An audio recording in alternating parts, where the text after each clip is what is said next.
E aí, vamos falar sobre as previsões para 2025 à luz do tarô?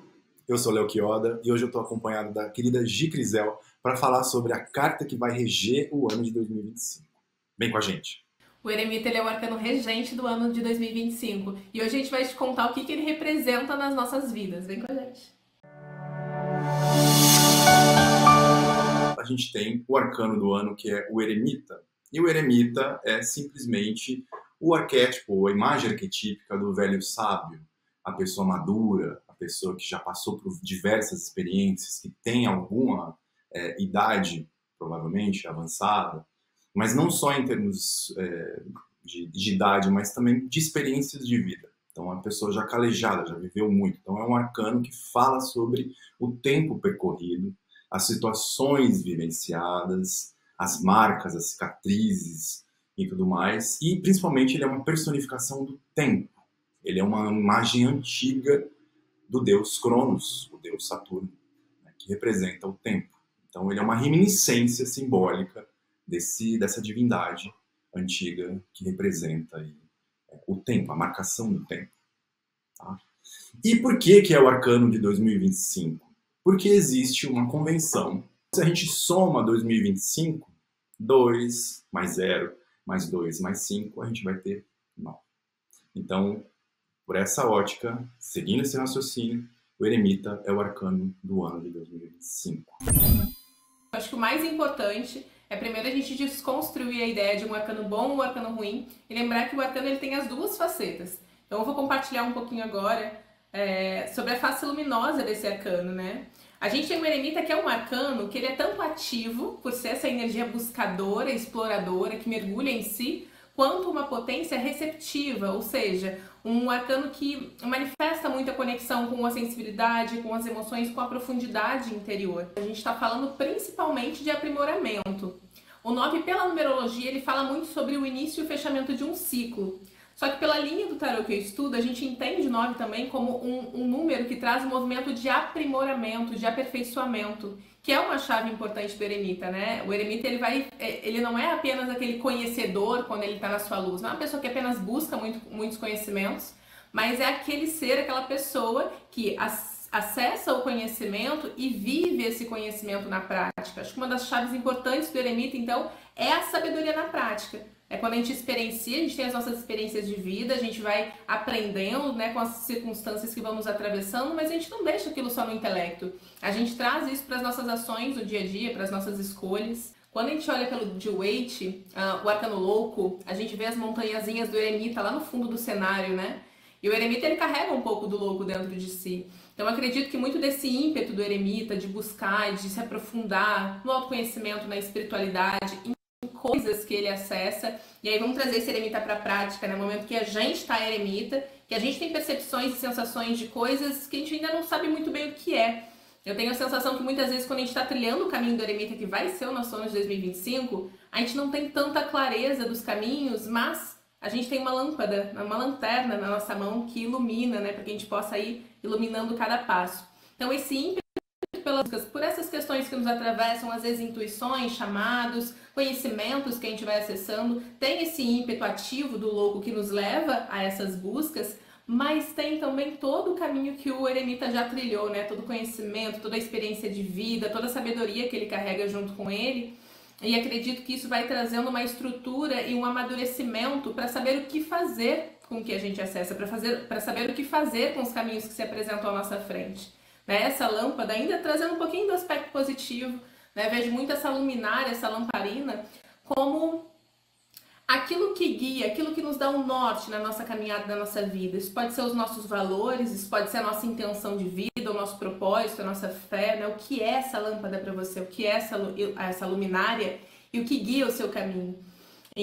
Isso quando o Eremita está com a lâmpadazinha na mão. O problema é quando ela não tá. E isso pode nos atravessar também muito ao longo do ano de 2025, porque quando a gente esquece de nutrir, né, com óleo ali aquela lâmpada para aquele fogo continuar pegando e iluminando o nosso caminho.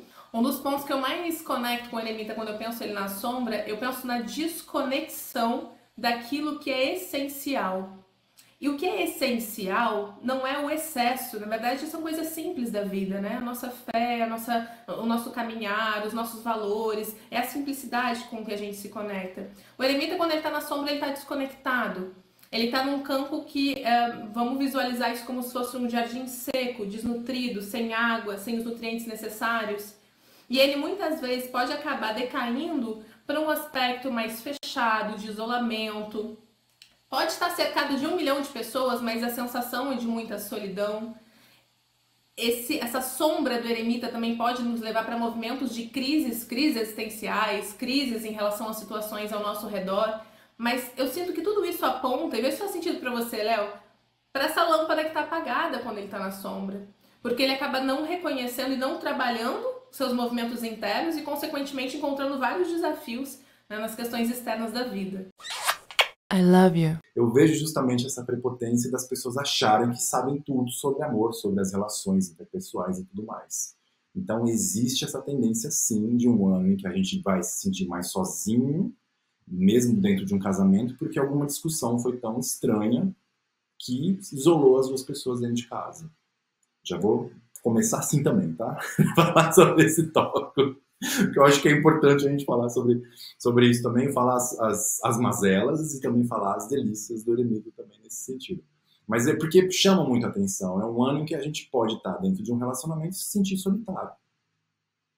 Entendeu? E também pode haver, claro, situações em que a gente está com uma pessoa e a gente sente assim, ela está lá, eu estou aqui e está tudo certo, está tudo bem, eu estou muito bem, estou muito em paz com o meu sentimento em relação a ela e ela em relação a mim. Também pode ter muito isso. Porque é um ano brando nesse aspecto. A gente tem que pensar no eremita como, de fato, o que ele é, quem ele é.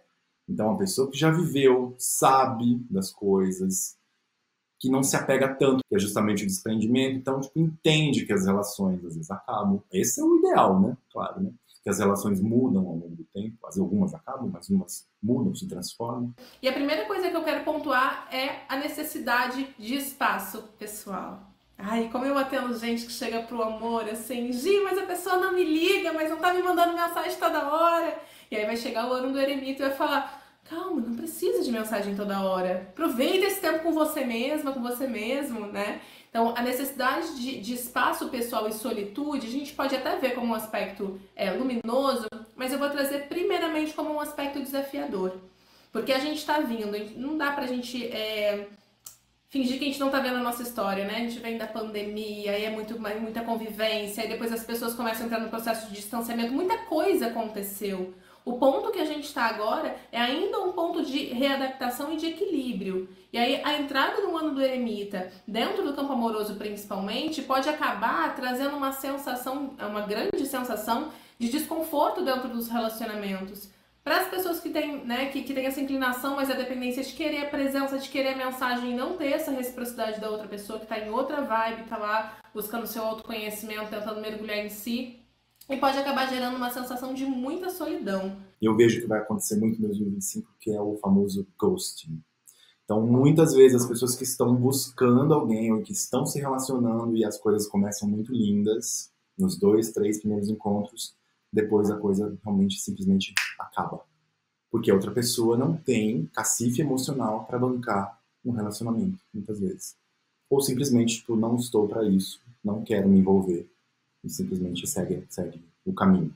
Muitas pessoas batendo em retirada e olha, realmente agora não é mais, essa relação não acontece, não procede mais, não tem mais como ela ter vazão aqui, não existe mais sentimento, ou às vezes até desejo, porque o eremita também, a gente tem que considerar a idade do eremita, então, né, o arrefecimento da libido e tudo mais, isso acontece, tá? Dentro de relacionamentos principalmente. E é legal também a gente fazer uma distinção entre pessoas solteiras e pessoas compromissadas em relação a essas previsões. Eu acho que também acho sempre pontual isso, porque justamente pessoas que estão solteiras tendem a continuar solteiras, muitas delas, né? Ou então encontram pessoas que realmente é um encontro de almas. O eremita também suscita isso. Aquele encontro único, aquela pessoa que eu não imaginava e chegou essa pessoa na minha vida, brotou aquela pessoa na minha vida, onde estava esse tempo todo, acontece. Então tem essa possibilidade, existe essa via, mas também existe a outra via de achar que ninguém é bom o suficiente.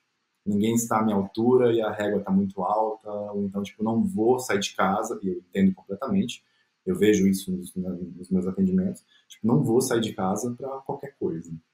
Né? Então, justamente o eremita, tipo, se mantém ali, né? Então, isso vai ser muito frequente em 2025. Eu vejo muito isso também em relação às relações afetivas, né? Mas eu acho que também o interessante é justamente essa busca cada vez maior de aprimoramento, que a gente já comentou aqui bastante, está comentando, trocando, e justamente dentro das relações, porque não adianta só eu me conhecer ou eu saber como é o meu mapa astral, ou enfim, quais são as minhas cartas e achar isso fofo, mas como isso funciona na prática com outra pessoa, Diana? Como são os meus escorpiões do meu mapa na relação com a pessoa que eu tô? Entendeu? Como é que isso funciona? Como é que é o meu ciúme? Como é que é a minha dependência?